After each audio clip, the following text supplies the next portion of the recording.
வணக்கம் விருச்சிக ராசி அன்பர்களே. எண்ணம் போல் வாழ்வு அப்படின்னு சொல்லுவோம். உங்கள் எண்ணம் எல்லாமே உங்களை சுற்றி இருக்கக்கூடிய சுற்றத்தாரை பற்றி தான் இருக்கிறது. உங்களை பற்றிய எண்ணங்கள் நிறைய கிடையாது.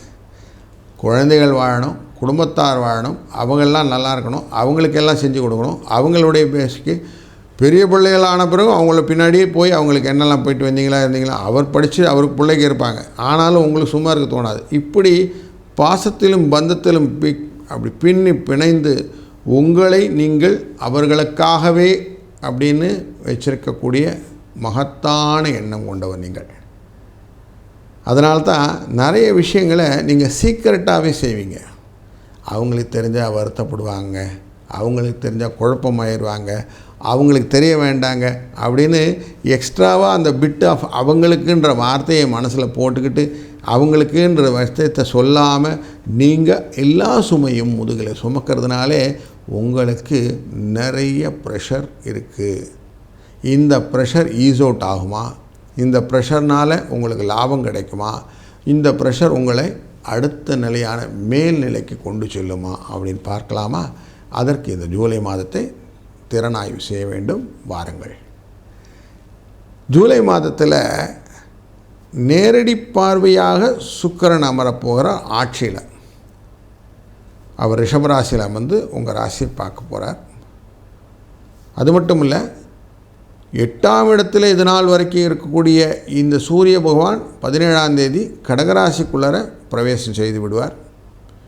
அவர் புதனோடு சேர்ந்து உட்கார்ந்துப்பார். உங்கள் ராசிநாதன் சிம்மராசியில் உட்காந்து உங்கள் ராசியை பார்ப்பார் கேதுவோடு சேர்ந்து. அதோடு தன் பார்வை அப்படின்னு ஒன்று இருக்கு இல்லைங்களா, அந்த பார்வை பலத்தில் உங்களுடைய ராசியிலிருந்து 4ஆம் இடத்தை பார்க்க போகிறார். 5ஆம் இடத்தில் இருக்கக்கூடிய சனி பகவான் மீனராசிக்குள்ளே வக்கரம் பெற போகிறார். இந்த சூழ்நிலையெல்லாம் உங்களுக்கு எப்படி இருக்குது பார்ப்போம். இந்த வக்கரம் பெற்ற சனி பகவான் 5ஆம் இடம்னாலே நார்மலாக சந்தோஷம், குழந்தைகள், அவர்களுடைய எண்ணங்கள், இதை பற்றின யோசனைகள் எல்லாம் நிறைய இருக்கும். அவர்களுடைய வாழ்க்கையிலே மேம்படுத்த வேண்டும் அப்படிங்கிற எண்ணங்கள் வரும். இதனால் நான் ஒரு படிப்பு படிக்கிறேன்னு சொல்கிறேன், அவங்க வீட்டில் வேறு மாதிரி சொல்கிறாங்க, அவங்க அத்தை வந்தார் அந்த மாதிரி சொன்னார், அத்தங்கா வந்தார் இந்த மாதிரி சொன்னாங்கன்னு ஒருத்தர் சொல்லி அந்த குழப்பம் ஒருத்தர் சண்டையை மூட்டி விடக்கூடிய சூழ்நிலை குழந்தையை முன்னிட்டு வருவதற்கான வாய்ப்புகள் இருக்கிறதுனால கொஞ்சம் அந்த விஷயத்தில் நாம் என்ன செய்ய போகிறோம் அப்படிங்கிற தீர்மானமாக ஒரு நோட்டிஃபிகேஷன் போட்டுருங்க. குடும்பத்தை கலந்து ஆலோசித்து ஒரு முடிவு எடுப்பது. அதனால தான் 2ஆம் இடத்துல தனுசு ராசி அப்படின்னு இருக்குது. இந்த ராசியை குரு பார்க்கிறார். ஆனால் அவர் பார்ப்பது 8ஆம் இடமான மிதுன ராசியிலேருந்து பார்க்குறார். நார்மலாக 8ஆம் இடத்துலேருந்து பார்த்தா பயத்தை கொடுப்பார். ஆனால் குருவின் பார்வை அப்படிங்கிறதுனால குடும்பத்திலே சில குழப்பங்களை உண்டு பண்ணுவார். பயத்தை கொடுக்க மாட்டார், குழப்பங்கள் வரும். இந்த குழப்பங்கள் இந்த மாதிரி வருவதற்கான வாய்ப்புகள் இருக்கிறதுனால கொஞ்சம் அட்டென்ஷன் ஜாஸ்தி வைக்கணும். கொஞ்சம் எக்ஸ்ட்ராவாக அட்டென்ட் பண்ணி, சார் கொஞ்சம் பார்த்து பண்ணணும். ஆமாம், நீங்கள் சொல்லிட்டீங்க, கலெக்டிவாக நான் 10 பேர் நம்ம ரிலேஷன்லாம் இப்படி சொன்னீங்க, குழந்தைக்கு இந்த மாதிரி ஒரு விஷயம் நடந்துக்கிட்டு இருக்குது, நம்ம இப்படி பண்ணலாமா அப்படின்னு சொல்லி பண்ணிங்கன்னா சரியாக போகும். இல்லைன்னா நீங்கள் தேவையில்லாமல் செஞ்சிட்டீங்கன்னு உங்களை குத்தம் சொல்லக்கூடிய சூழ்நிலை இருக்குது. ராசியிலே 9ஆம் இடமான கடகராசிக்குள்ளர சூரிய பகவான் உள்ளே போகிறது உங்களுக்கு நல்ல விதமான எண்ணங்களெல்லாம் கொஞ்சம் பயத்தை கிரியேட் பண்ணுவார். எங்கே போனாலும் ஒரு சிக்கலான சூழ்நிலை இருக்க மாதிரியே காட்டும். ஆடை ஆபரணம் வாங்க போனால் அதுலேயும் உங்களுக்கு சஜஷன் நிறையா வந்து நிற்கும். வீடு மனை வாங்க போனால் அங்கே சஜஷன் வந்து நிற்கும். குழந்தை கல்வி ரிலேட்டடாக போனால் அங்கேயே சஜஷன் இருக்கும். ஸோ இப்போதுக்கு கலெக்டிவாக ஒரு 10 பேர் சஜஷன் ஒன்றா வந்து நின்றுதுன்னா எதை ப்ரையாரிட்டைஸ் பண்ணி எப்படி ஹேண்டில் பண்ணுறது அப்படிங்கிறதுல ஒரு சின்ன குழப்பத்தோடையே வாழ்க்கை நடத்துகிற மாதிரி உங்களுக்கு இந்த மாதம் ஃபுல்லாக இருக்க போகுது. இண்டிவிஜுவல் டிசிஷன் எடுக்க முடியுமா?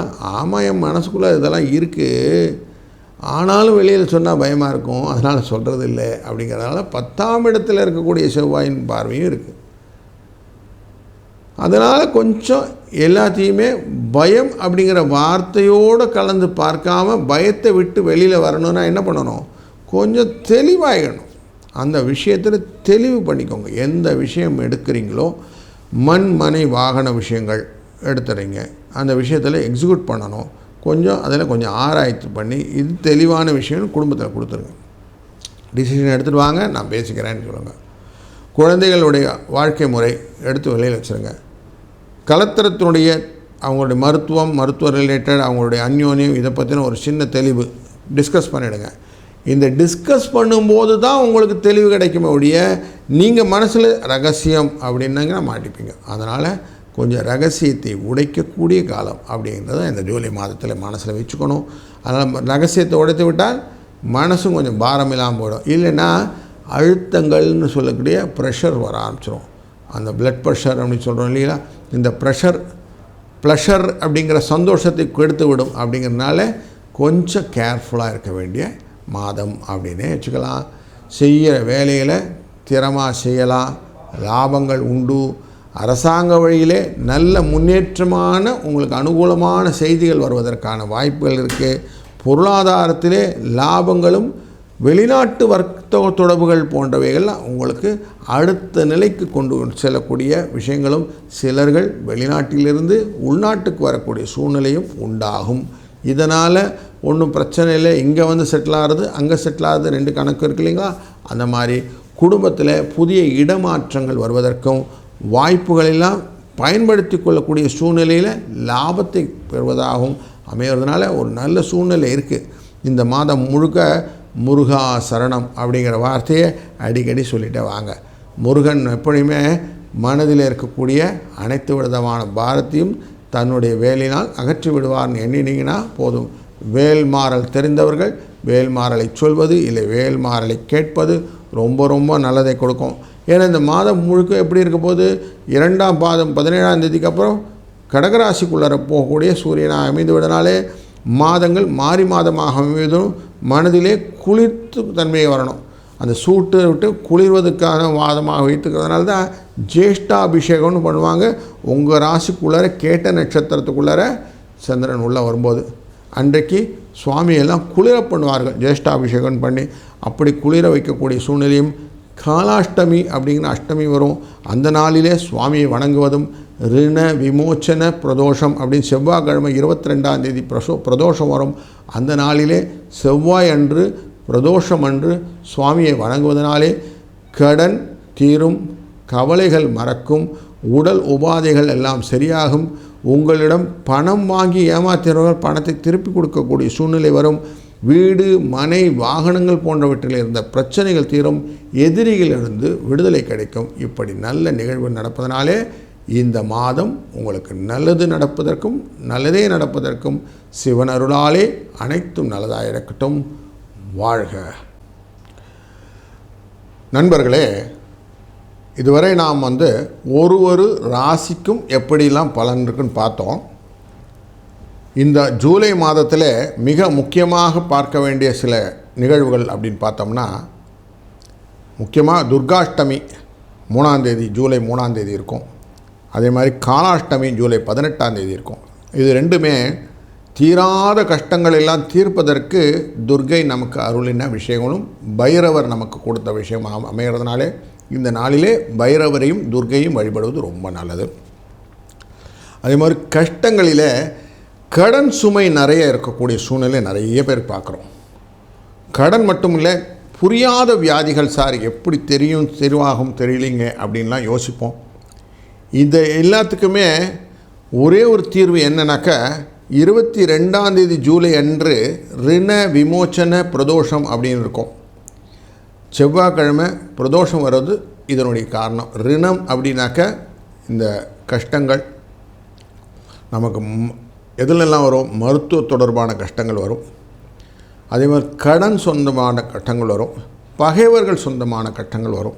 இந்த 3 விட்டு வெளியில் வரணும்னா பிரதோஷ காலத்தில் போய் வழிபாடு செய்வது ரொம்ப நல்லது. சிவனை வழிபடுவது, நந்தியம் தேவனை வழிபடுவது, அவருக்கான அந்த அபிஷேக பொருட்களை வாங்கி தருவது, இதெல்லாம் கூடுதலாக நமக்கு இந்த கஷ்டங்களிலிருந்து வெளியில் கொண்டு வந்து விட்டோம். அதே மாதிரி நல்ல அருள் கிடைக்க வேண்டும். குருவின் அருளை போல பெரிய அருள் எதுவுமே இல்லை. அப்படிப்பட்ட குரு தன்னுடைய இடத்தையே தனுஷையே பார்த்துக்கிட்டு இருக்கிற நல்ல ஒரு சூழ்நிலையில் இந்த தனுஷு ராசிக்குள்ளார பூராட நட்சத்திரத்தில் சந்திரன் உள்ள ஒரு இந்த நாள் 10ஆம் தேதி அன்னைக்கு குரு பௌர்ணமியா அப்படின்னு சொல்லுவாங்க. அன்றைய நாளிலே நம்ம குருவிடன் ஆசீர்வாதம் வாங்குவதனாலே பல விதத்திலும் நல்ல பலன் கொண்டு. ஏன்னா குருவின் ஆசீர்வாதம், குரு பார்க்க கோடி புண்ணியம் அப்படின்னு சொல்லுவாங்க. அப்படி நல்ல விஷயங்கள்லாம் நடக்கும். நம்மளில் பல பேருக்கு பூமி, வாகனம், வண்டி, வசதிகள் இதெல்லாம் இல்லையேன்னு ஏக்கம் உண்டு. விவசாயத்தில் நல்ல ஒரு பலன் இல்லையேன்னு விவசாயிகளும் ஏங்குவதுண்டு. இவர்களுக்கெல்லாம் தீர்வு கொடுப்பதற்காக தான் இந்த மாதத்தின் 4ஆம் தேதியிலேருந்து வராகி நவராத்திரி ஆரம்பிச்சிடும். இந்த 9 நாளும் அவரை வழிபடும்போது நமக்கு இந்த பயறு, பச்சை காய்கறியெல்லாம் வைத்து தினமும் சாமியை கும்பிட்டுட்டதுக்கப்புறம் செய்யக்கூடிய காரியங்களே நமக்கு வராகியுடைய நமஸ்காரம்னு வச்சுக்கலாம். அதனால் வாழ்க்கையில் நல்ல முன்னேற்றங்கள், தடைகள் நீங்கும், எதிரிகள் நம்மளை விட்டு ஓடி விடுவார்கள். செய்வினை போன்ற விஷயங்களெல்லாம் நம்மளை கண்ட ஓடிடும். அந்த மாதிரி சூழ்நிலை காட்டுறது. முன்னோர்களின் ஆசீர்வாதம், பெரியோர்களின் ஆசீர்வாதம் வேணும். இறந்தவர்கள் நம்மளுடைய எப்பவுமே இருக்காங்க அப்படிங்கிற எண்ணத்தில் தான் ஆடி அமாவாசை 23ஆம் தேதி அன்றைக்கி இருக்குது. அன்று நீங்கள் பித்ருக்காரியங்கள்லாம் செய்யும்போது அவருடைய ஆசீர்வாதத்தை பெற்று செய்யக்கூடிய நல்ல நிகழ்வுகள், தான தர்மங்கள் எல்லாம் செய்யும்போது நமக்கு ரெசிப்ரோகேஷனாக கிடைக்கக்கூடியது வாழ்க்கையில் வளம், நலம். ஆடி மாதம் 28ஆம் தேதி ஆடி பூரம் அப்படின்னு இருக்குது. நமக்கு ஆடி பூரம்னாலே தெரியும், கொண்டாட்டமாக ஆண்டாளுக்கு சமர்ப்பிப்போம். வளையலெல்லாம் வாங்கி குழந்தைகளுக்கு வீட்டிலேயே, நம்ம அவ்வளோ தூரம்லாம் போக வேண்டாம் சார், இங்கேயே குழந்தைகளுக்கெல்லாம் நம்ம கொடுத்து அவர்களை மகிழ்விக்கும் போது அதுவும் உங்களுக்கு ஆசீர்வாதமாக மாறி வாழ்க்கையிலே சுபிட்சம் வளம் வரணும். கல்யாண தடை, குடும்பத்திலே நல்ல நிகழ்வுகள், எந்த விதமான மாற்றமும் இல்லாமல் என் வாழ்க்கை போயிட்டே இருக்கு சார், எதை நோக்கி ஓடிட்டுருக்கேன் அப்படின்போது நல்ல ஒரு தெளிவு போன்ற நல்ல விஷயங்களெல்லாம் நடக்கணும்னா இந்த மாதிரி நிகழ்வுகளில் இப்படி பங்கேற்று கொண்டாலே போதும். நிறைய பேர் சொல்லுவோம், சார் எனக்கு பாம்பு கிரகத்தினாலே எனக்கு பிரச்சனைங்க அப்படின்னு சொல்லுவாங்க. இந்த மாதத்தில், ஜூலை மாதத்தில் 29ஆம் தேதி நாக பஞ்சமி அப்படின்னு இருக்கும். அன்றைய நாளிலே நாக வழிபாடு செய்வதனாலே இந்த ராகு கேதுவின் தோஷங்களும் நீங்கி நல்ல சுபிட்சத்துடன் வாழ்க்கையிலே வளமும் நலமும் கிடைக்கக்கூடிய ஜூலை மாதம் உங்களுக்கு கிடைத்திருக்கிறது. அருமருந்தாக பயன்படுத்துவோம். வாழ்க வளத்துடன்.